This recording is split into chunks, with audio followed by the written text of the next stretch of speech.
You, but you had tours. You did a tour in 1994 in July, and then that was a lot of tag team matches with Max Moon. But you're facing but without me getting ever beat. That was the whole point, because I had to wrestle Mr. Inoki. Did I tell you this about Mr.? I never told you this story on the last time.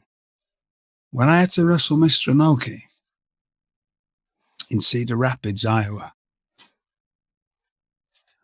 Why? Nobody cared.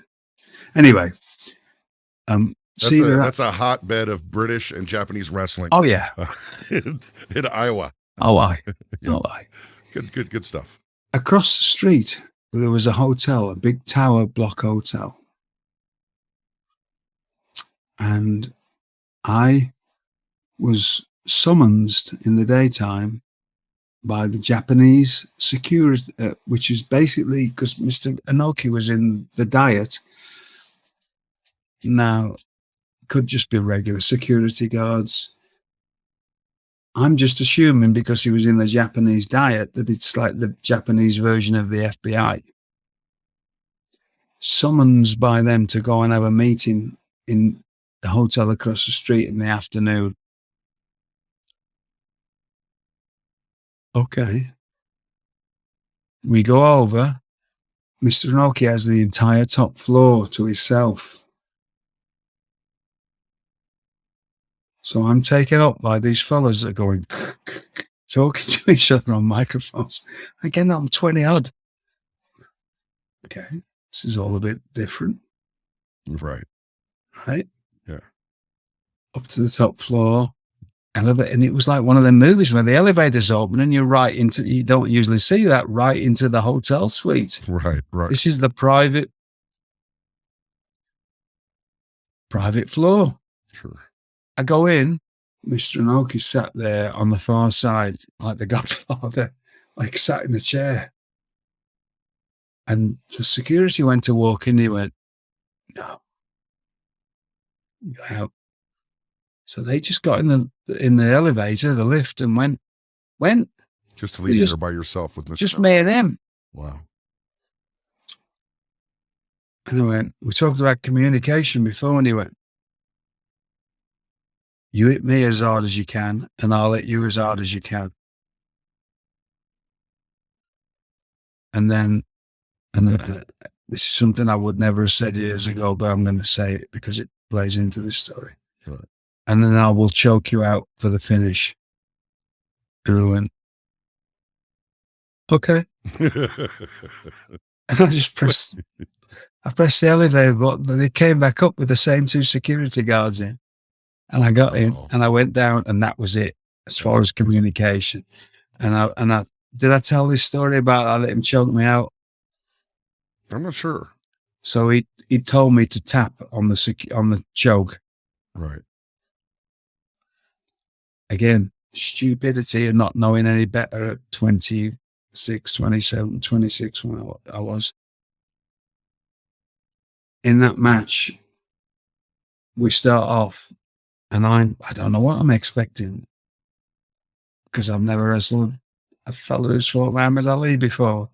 Right. Or who's Mr. Inoki. Yeah. We sort of square up to each other, and he just goes bang, bang, and palm strikes me in the face. With a left and a right.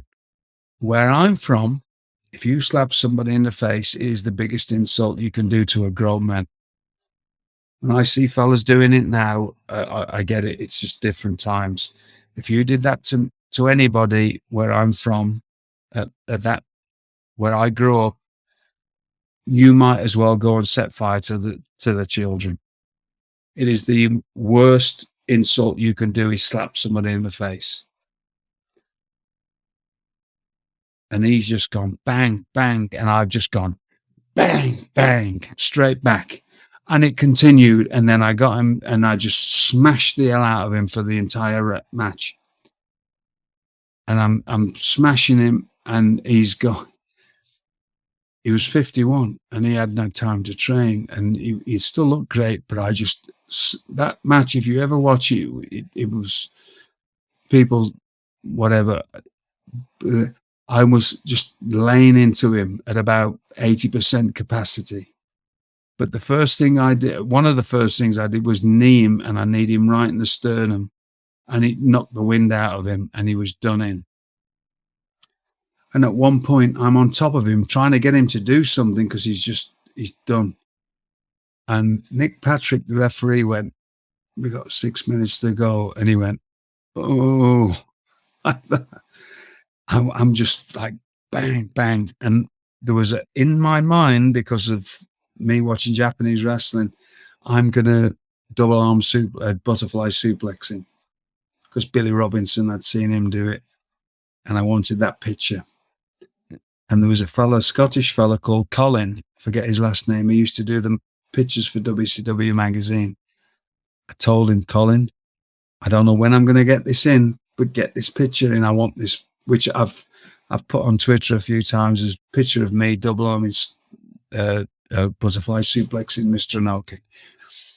I had to deadlift him off the floor and I had to get that on him and pick him up, because he was like gasping for air, because he'd hit me, and every time he hit me really hard, and I hit him really hard. And he told you to. And he told me to. So I'm just doing what I'm told. I'm battering, smashing the liver. I'm bang, bang, kneeing him. But I'm trying not to hit. I'm like not hitting him like this, but I'm kneeing him.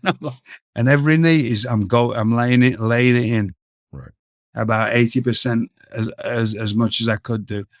But I get him and I pick him up, and I get that double arm suplex in, and Colin got the picture. So, and then when it come round, I'm sort of feeding in my head, it's time to go home. It's time to go home. When the time was right, and he put the choke on me, and I let him choke me up for real. I was not going to tap. I'd made my mind up before I go into this match. I am not going to tap, because I know, and this is, again, you don't know any better. It's stupidity as a 20-odd-year-old. I know he's going to put it on tight and he wants me to tap. I am not going to tap, because I know, this is my 26-year-old brain thinking, I know it will put me over with him better if I let him put me out to sleep. And I have no reason to lie about this. He put that on as tight as he could, and I went out before I knew it, because I've been put out before more than a few times. Right. And I didn't think there was anything wrong. I just thought he got to sleep. Right. Now, knowing that that's not the smartest thing to do. But I didn't know that in 1994. And he puts that on, and I'm out before I know it. And then the next thing I know, Nick Patrick is going, "Steve, you okay? You okay?" And I'm going, "Yeah." And then I came out, and I was like, well, that match wasn't good. And I came out, and Terry Funk was working for WCW at the time. And he was with Colonel Parker's stable, with Bunkhouse Buck, and I believe Dick Slater. And I said to Terry, in fact, I didn't say anything to Terry. Terry just went, "He's just giving me that." And he went, that's exactly what he would have wanted. Oh, wow. That's great. And I went, "Okay, thanks." And I remember just going back to the dressing room and getting on with it. But so I don't know if I have told that before. I apologize, but that is the true story of that. I smashed the life out of him for. My son has only just recently seen that match.